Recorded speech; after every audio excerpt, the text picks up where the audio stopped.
성탄절이 다음 주로 다가왔습니다. 드림절 셋째 주가 지나가고 있는데 여러분들은 지금 어떻게 보내고 계십니까?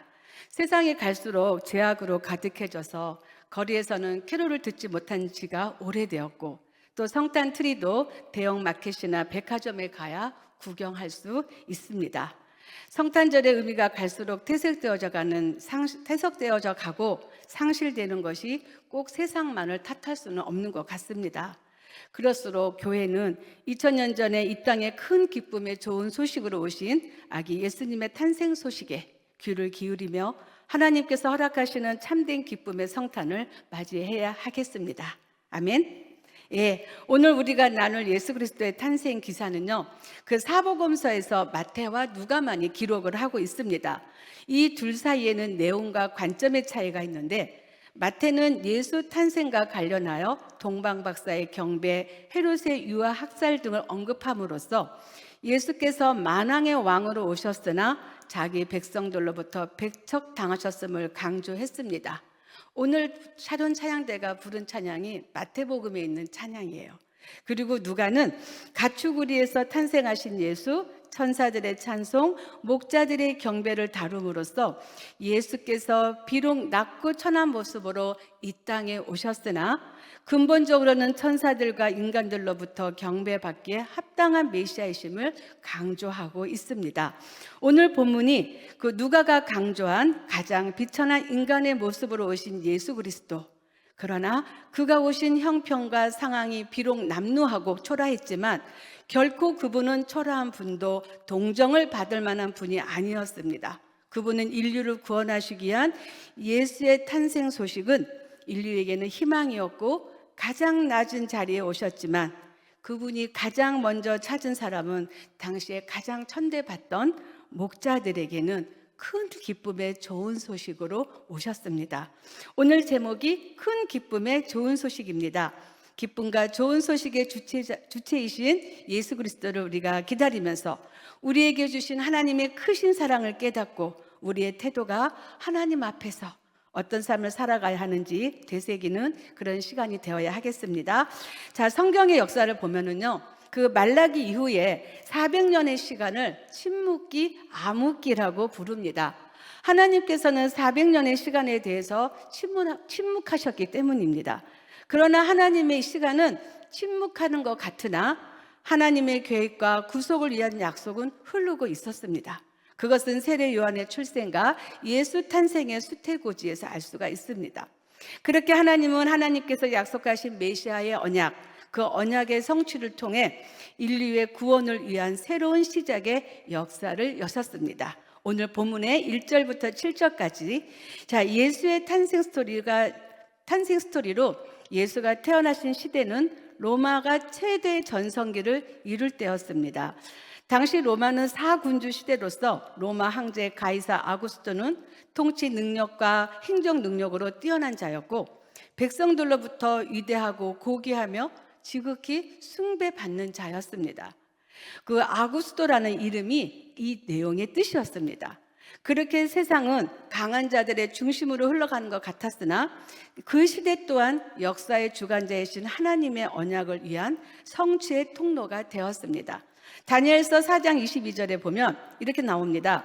이 여러 왕들의 시대에 하늘의 하나님이 한 나라를 세우시리니 이것은 영원히 망하지도 아니할 것이요 그 국권이 다른 백성에게로 돌아가지도 아니할 것이요 도리어 이 모든 나라를 쳐서 멸망시키고 영원히 설 것이라. 다니엘이 예언한 것처럼 이 여러 왕들의 시대에 하늘의 하나님이 한 나라를 세우시리니 영원히 망하지 않는 나라가 세워지는데 결국 이것은 뭐냐?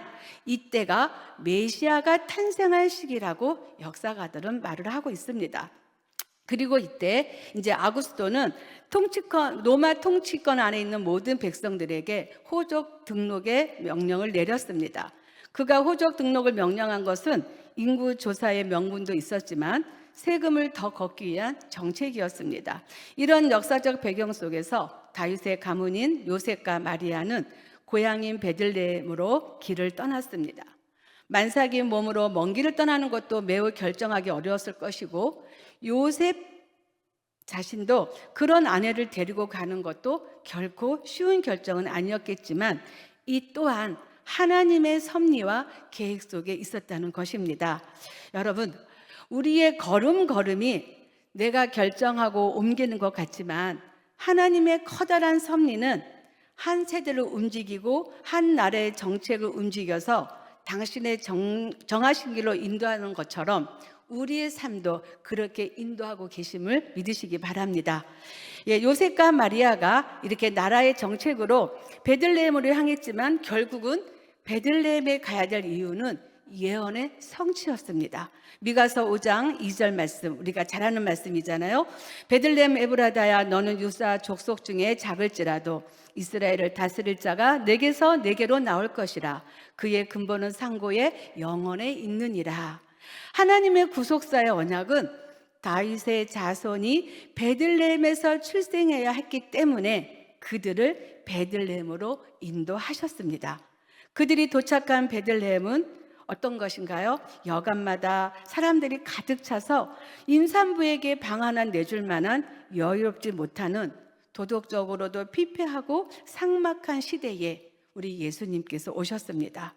아담이 하나님께 범죄한 이후로 하나님을 잃어버린 인간의 세상은 죄로 간영했고 그 죄가 세상을 덮어버렸습니다.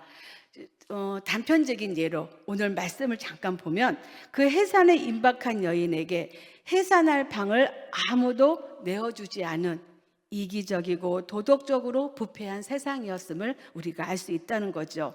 지금 우리가 살아가는 세상도 이렇게 동일하지 않습니까? 내 가족, 내 자녀, 나를 중심으로 나만 잘 된다는 이기적인 생각들이 팽배한 세상이 되었습니다.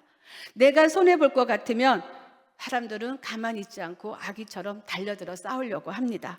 이것이 실상 예수를 믿지 않는 사람들만의 이야기가 아니라 큰 기쁨의 좋은 소식을 들은 사람들, 복음의 은혜를 입은 사람들도 또 동일하게 내가 속한 것들이 손해보고 피해를 본다며 더 앞장서서 악의 대열에 함께 한다는 것입니다. 그러나 우리 예수님은 어떻습니까? 메시아이신 예수 그리스도는 화려한 왕궁도 아니고 따뜻한 모피가 있는 요람도 아닌 강보에 쌓여 동물들의 먹이통인 구유에 누워졌습니다. 그분이 입으신 첫 옷은 강보였습니다. 이 강보는 찢어진 천조각을 뜻하는데 여기저기 기어진 천조각을 입으셨다는 것입니다. 또한 그분이 머문 곳은 여관도 아닌 가축우리였습니다. 왜 예수님께서 여관에서 태어나셨어야 될까? 잠시 생각해 보았습니다. 여관의 특징은 조건 없이 모든 사람들을 받는 곳이었습니다. 그래서 주님도 우리에게 이렇게 말씀하셨죠. 수고하고 무거운 짐진 자들아 다 내게로 오라. 돈 없이 값 없이 예수님께 오는 모든 사람들에게는 박대하지 않고 모두를 받아들이겠다는 예수님의 뜻입니다. 이것은 모두 무료라는 것이죠. 또한 우리 주님이 누우신 구유는 예수님의 가장 겸비하고 겸손을 상징합니다. 사랑하는 우리 서부제일교회 여러분, 우리는 예수 그리스도인의 값없이 거저주신 구원의 은혜를 받았습니다. 구원받은 사람은 예수님을 닮아가야 합니다. 예수님처럼 겸손하고 겸비함으로 예수님처럼 차별 없이 사랑을 흘러보내는 우리 대림절을 기다리는 우리 성도들이 되시기를 바랍니다. 이어서 2장 8절에서 14절의 말씀은 큰 기쁨의 좋은 소식이 전해졌다는 것입니다. 예수의 탄생 소식을 전한 것은 천사들이었습니다. 들에서 양을 치던 목자들에게 천사가 말합니다. 무서워하지 말라. 내가 온 백성에게 미칠 큰 기쁨의 좋은 소식을 너희에게 전한다. 이렇게 말하였습니다.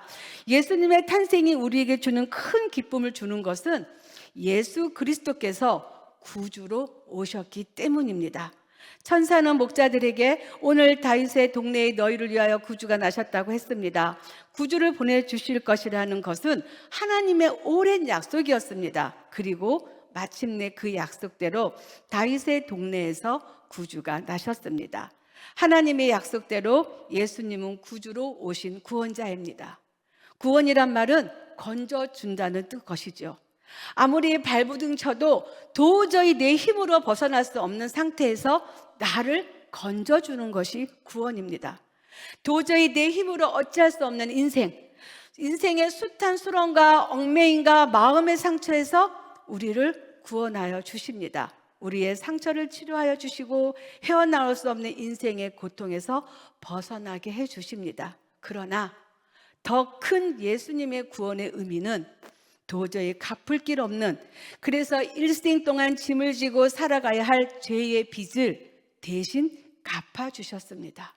그분은 진정한 구주이시고 그러므로 예수님이 오셨다는 것이야말로 가장 큰 기쁨의 좋은 소식입니다. 천사의 메시지가 끝나자 호련히 수많은 천군 천사들의 합창이 울려졌습니다. 14절 이렇게 말합니다. 지극히 높은 곳에서는 하나님께 영광이요 땅에서는 하나님이 기뻐하신 사람들 중에 평화로다. 우리는 이 말씀은 너무나 많이 외우고 성탄절이 되면 외웁니다.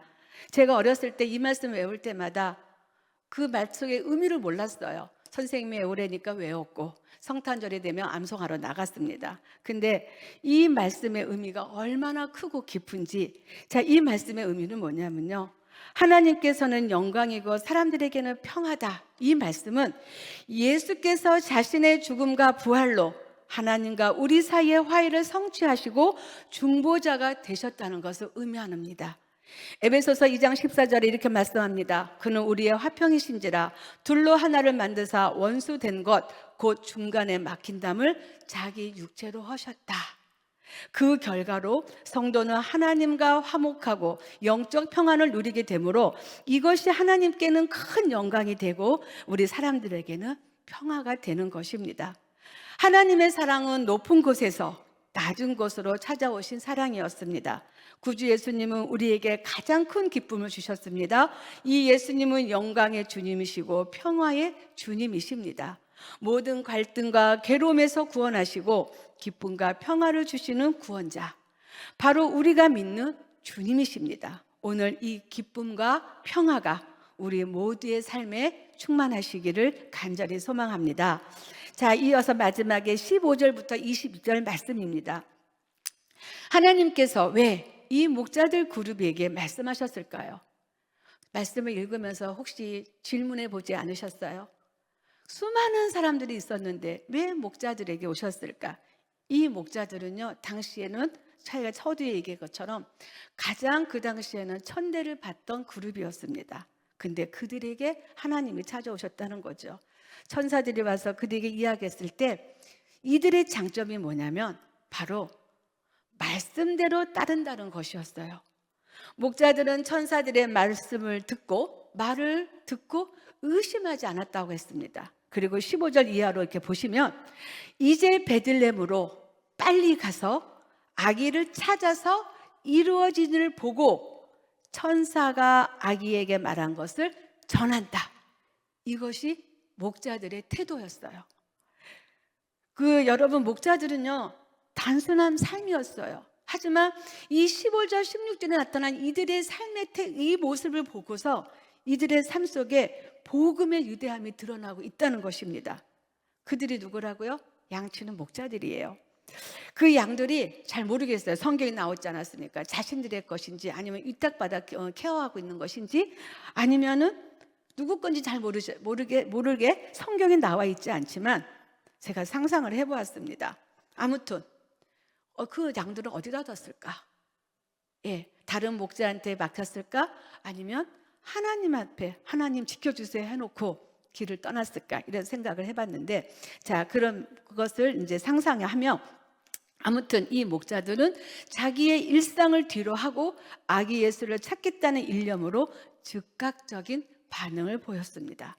그리고 아기를 찾아서 듣고 본 그의 모든 것으로 인하여서 하나님께 영광을 돌리고 찬송하고 돌아갔다. 성경은 이렇게 이야기합니다. 이와 같이 우리 삶에 있어서 그리스도의 만남에는 결단이 요구됩니다. 복음을 아는 사람은 너무 더디고 따지고 반응하지 않는다는 거죠. 복음을 아는 사람은 멈춰 있지 않습니다. 가고 찾고 보고 전하고 감격하고 찬송하며, 그래서 하나님께 영광을 돌리는 삶을 살아가는 자들입니다. 여러분이 이 자리에 있는 것은 이 최고의 큰 기쁜 소식을 들었기 때문이지 않습니까? 아멘. 네. 대림절을 지키는 것은 제가 우리 교회와 벌써 우리 교회가 됐네요. 서부제일교회 와서 제일 놀란 게 뭐냐면 이 대림절을 지키는 거였어요. 제가 고신에서도 자랐고 통합에서도 자랐고 또 제 사역했던 곳은 또 백석이었거든요. 이 교단이 다 제가 섭렵을 했는데 대림절이 있었지만 이렇게 대림절에 대해서 큰 의미를 가지고 그 절기를 지키지 않았던 것 같습니다. 근데 첫날 왔을 때부터 굉장히 마음에 감동이 왔었습니다. 그거는 지금 설계 없었어요. 즉각적인 겁니다. 예. 그래서 이 대림절을 지킨다는 것은 뭐냐면 우리가 들은 이 큰 기쁨의 복음을 목자들처럼 감격하고 감사하며 하나님께 영광을 돌리는 삶을 살기 위해서 다시 한번 기억하는 것입니다. 여러분도 이 큰 기쁨의 소식을 전하는 그런 복된 삶이 되시기를 주님의 이름으로 축복합니다. 말씀을 맺겠습니다. 천사들이 전한 큰 기쁨의 좋은 소식은 구원자 되신 예수 그리스도의 오심이었습니다. 영광과 찬양과 경배를 받으실 하나님은 하나님의 신부님에도 불구하고 허물과 죄로 죽었던 인류의 죄와 죽음의 문제를 해결하기 위해 이 땅에 성육신하셨으며 성령의 기름 부음을 받은 자로서 자기 백성들을 위한 왕과 제사장 그리고 선지자의 역할을 감당하셨습니다. 그렇게 우리는 하나님의 자녀가 되었습니다. 열왕기하 7장 9절에 우리가 다 아는 말씀인데 이런 말씀이 있어요. 그 이스라엘이 전쟁으로 인해 굶어 죽기 직전이었을 때 성문 밖에 있던 나병 환자 4명이 먹을 것을 찾아 죽으면 죽으리라 생각하고 아람 진영으로 넘어갔습니다. 그리고 거기서는 그들은 놀라운 것을 발견하는데 하나님이 행하신 놀라운 기적은 바로 아람의 진영의 군대가 다 죽어 있다는 거예요. 그래서 그들은 거기 가서 실컷 먹었습니다. 배부르게 먹었습니다. 자, 이 나병 환자는 죄인인 신분이기 때문에 도시 안에 들어갈 수가 없었어요. 그런데 그들이 어떻게 하냐면 이 아름다운 소식을 우리가 전해야 한다. 우리가 침묵하면 우리가 죽으리라. 이렇게 이야기하고 그들은 죽음을 각오하고 성 안으로 들어가서 이 아름다운 소식을 전해서 이스라엘 백성들을 모두 살게 하는 큰 소식을 전합니다. 바로 이것이 우리의 사명입니다. 하나님은 지금도 우리가 알지 못하는 순간에도 세밀하게 일하심을 계십니다. 여러분에게 전해진 이 큰 기쁨의 좋은 소식, 이 아름다운 소식을 침묵하지 마시고 다시 오실 예수님을 마음껏 외치고 기다리며 하나님의 사랑을 전하는 우리 서부제일 성도님들과 또 성탄을 준비하는 우리 서부제일이 되시기를 주님의 이름으로 축복합니다. 아멘. 이 시간 우리 합심으로 나아가겠습니다. 거룩하신 아버지 하나님, 우리 인생을 긍휼히 여겨주시고 하나님이 가장 비천한 인간의 모습으로 오셔서 우리를 구원하신 큰 기쁨의 좋은 소식을 주심을 감사합니다. 하나님의 언약은 반드시 성취되고 주님이 다시 오실 것을 믿사오니 다시 오실 주님을 기다리며 이 땅에서 주신 사명 온전히 감당하도록 인도하여 주시옵소서. 하나님, 목자들에게 찾아오셔서 그들에게 전한 소식이 이방을 향하여 전파되었듯이 우리 또한 성탄을 기다리며 우리에게 허락하신 복음의 사명을 감당할 수 있도록 성령의 충만하심을 더하여 주시옵시고 침묵하는 자가 되지 말고 목자들처럼 즉각적으로 반응할 수 있는 복음의 전도자가 되도록 도와주시옵소서. 우리가 이렇게 대림절을 보내면서 우리의 가정과 이웃에게 예수의 사랑을 전하며 실천하는 우리 서부제일교회와 가정들이 되도록 도와주시어서 이 돌아오는 성탄절에는 동서남북의 원근 거리에서 하나님께 예배로 영광 돌리는 하나님의 백성들이 이 예배당에 가득 차는 은혜가 있게 하여 주시옵소서. 우리의 영원한 참 소망이 되시고 참된 기쁨의 근원이 되시는 예수 그리스도의 이름으로 감사하며 기도드립니다. 아멘. 지금은 우리 주 예수 그리스도의 은혜와 한량없는 하나님의 크신 사랑과 성령님의 감화 감동 교통하심이 허물과 죄로 죽었던 우리에게 큰 기쁨의 소식으로 오신 예수의 탄생을 기쁨으로 기다리는 서부제일교회와 그 가정들 머리 위에 이제로부터 영원토록 함께 하시기를 축원하옵나이다. 아멘.